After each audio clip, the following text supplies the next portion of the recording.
talk about bill drills. We like these things for a bunch of different reasons. I first got introduced to them when I was working in the Air Force. Seems like everybody outside of the Navy was doing a bill drill, especially for the law enforcement guys. And with that close proximity, being up on a vehicle, license, registration, all of a sudden it goes white hot. To be able to produce this pistol from the holster as you retreat, firing 6 accurate rounds inside of that 21 feet is really, it's the most bang for your buck in my opinion. For the recoil management, the urgency out of the holster, and being able to deliver accurate shots repeatedly over and over, this is an awesome drill. We have a bunch of different variations, but the standard bill drill from 5, 7, and 10 yards is really where you make your money. You're not trying to do it super fast, trying to do it super repeatable. So under 3 seconds, over and over, is really where you want to be. Cold bore, first thing in the morning, great drill, man. As I'm looking at the entire target, I'm looking for the upper thoracic, really right above the sternum.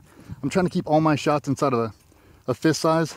I got one low, probably just over managing the recoil, a little more than I need to, that's why I dropped it low, but you know, anywhere inside of this 8-inch box is really where I want to keep everything, but I focus on where I want them to end up. So if I'm looking at a man-sized silhouette, I stare a hole in the center of his sternum, and that's where I force my red dot to go every single time. I'm resetting my trigger, applying that forward pressure with my support grip, and really trying to keep it in there.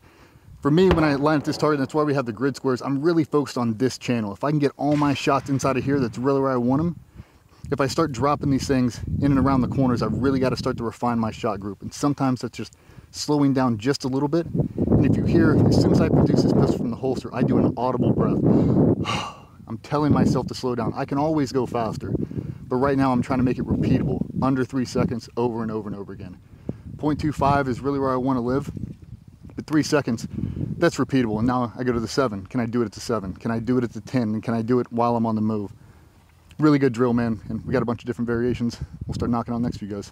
All right, guys, breaking down the bill drill. It's just how I do things. If I have the opportunity to be in my perfect stance, I get in my perfect stance. Start feet shoulder width apart. Take a nice half step, my normal gait. I really drive in at rear heel, drive into the ground. I flex my right butt cheek that aligns my center. And really what I'm focused on now, the moment I hear that buzzer, how fast can I go? The green, yellow, red light approach. I can race this holster as fast as I can. I slow down just a bit to get my touch points. Then I drive the web of my hand as high on the beaver tail as humanly possible. I take my 3 amigos, I give them a nice solid wrap. I leave my trigger finger long on the holster. That way, as soon as I break out, I'm not having to worry about this thing dropping in. I keep it long on the holster. Simultaneous, I'm bringing my support grip up on my center line, and I'll show you why. If I would do it out of sequence, I'd race to here, I'd bring my gun out and I'd try to match it. There's a huge gap to where I don't have my support grip. If I leave this thing down in time and space, as I go to make it, both my hands should move up simultaneous. I just do it on my natural center line. I'd like to have a nice touch point, but I bring it in and get my master grip. As soon as it comes out, I'm starting to level the gun. So if I have to take a shot, I most certainly can. As soon as I meet it up, it should be level with my sternum, under my dominant eye. As I start to press, drop my finger and I make contact with the trigger.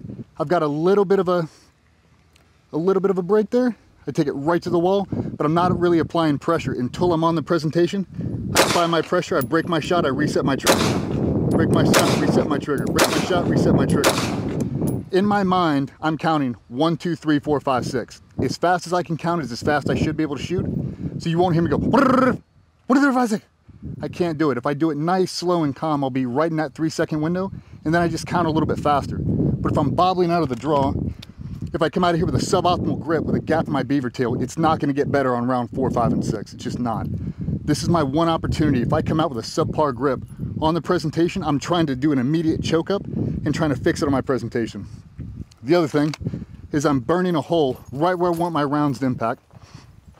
So for me, I stare in that 2 column right in and around this area to give myself plenty of room. If I start to aim small or aim low on the target, if I really start to manage that recoil really well and I lean into it, I'll start to drop my rounds low. So I aim a little bit higher, it gives myself the full 8 inches to be able to pass the score. It's a really good drill, man. You can really slow this thing down. So I'll shoot one real slow just to see. And then you build up. There's no shame starting at the 3-yard line, 5-yard, and then start to build in your cadence. But nice, slow, and repeatable. We want to be out of the holster in about 1.5 seconds from coming out of the holster the first shot. It's 1.75, 1.8, under 2 seconds. Pretty repeatable, but that only gives you a second to get off 6 shots. It's a lot of pressure to be able to push that thing. So the faster I can get to the holster and get it out, the more time I have to be able to build in that shot cadence. Go nice and easy out of it. Not even do a buzzer.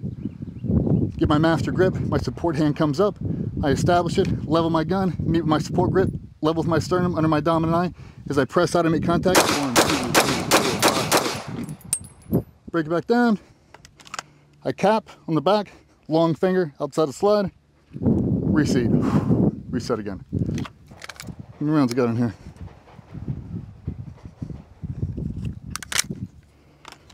One more time. Nice and easy. 1, 2, 3, 4, 5, 6. Everything's where I want them to be. Building my cadence just a little bit faster, a little bit faster. 1, 2, 3, 4, 5, 6. Listen for the audible breath. I'm not saying you have to do that. I do it because I'm trying to slow myself down. If not, I'll try to race this thing out and I'm trying to prove something to myself. Slow it all down until it's repeatable, and then I can increase my pace. Master grip.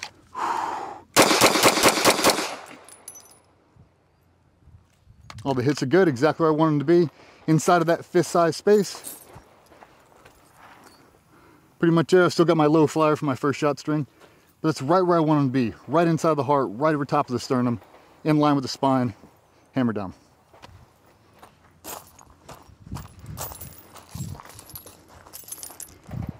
One more. I'm going to try to thread right on the needle at 3 seconds.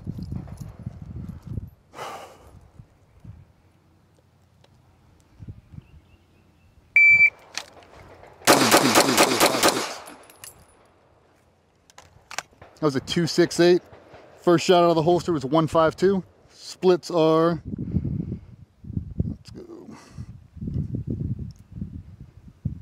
20, 20, 22, 22, 23, 23. Even splits. I'm not trying to get a 15, a 17, a 24, a 43. I'm trying to keep them nice and even, nice and consistent. It really builds into confidence as you get on these yard lines, you start to hammer down. Give the build drill a shot, man. Let us know how you're doing.